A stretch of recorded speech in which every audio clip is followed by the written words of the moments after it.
আসলে আমাদের কাছে এই শক্তি এই মুহূর্তে আসবে এটা আমরা কোনো চিন্তাই করতে পারিনি। আমরা যখন সকালে এই সংবাদটি পেলাম তখন আমরা এতটাই ভেঙে পড়েছি যে আমাদের মা আমাদের কাছ থেকে চলে গেল। আমি যখন ছাত্র রাজনীতি করতাম, ছাত্র রাজনীতি থেকে শুরু করে আমাদের ম্যাডামের সাথে আমরা অনেক আমাদের কথা বলার, তার সাথে দেখা করার অনেক সুযোগ হয়েছে আমাদের। একসাথে আমরা অনেক তার সফরের সঙ্গী আমরা ছিলাম। সর্বশেষ কয়েকদিন আগেও আমরা তার বাসায় অসুস্থ অবস্থায় আমরা দেখা করেছি।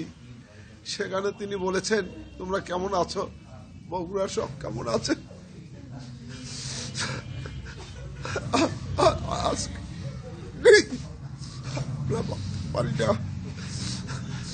আমরা আপনাদের কাছে দোয়া চাই। আমাদের গণতন্ত্রের মা, আমাদের অভিভাবক, যিনি বাংলাদেশের মানুষের জন্য কাজ করেছেন, নিজের জীবনের কথা চিন্তা করেনি, পরিবারের কথা চিন্তা করেনি।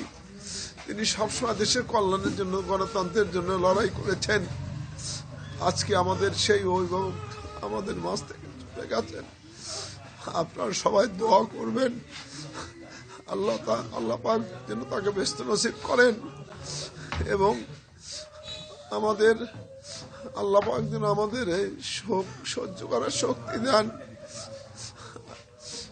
আমি এই দোয়া চাই আপনাদের কাছে।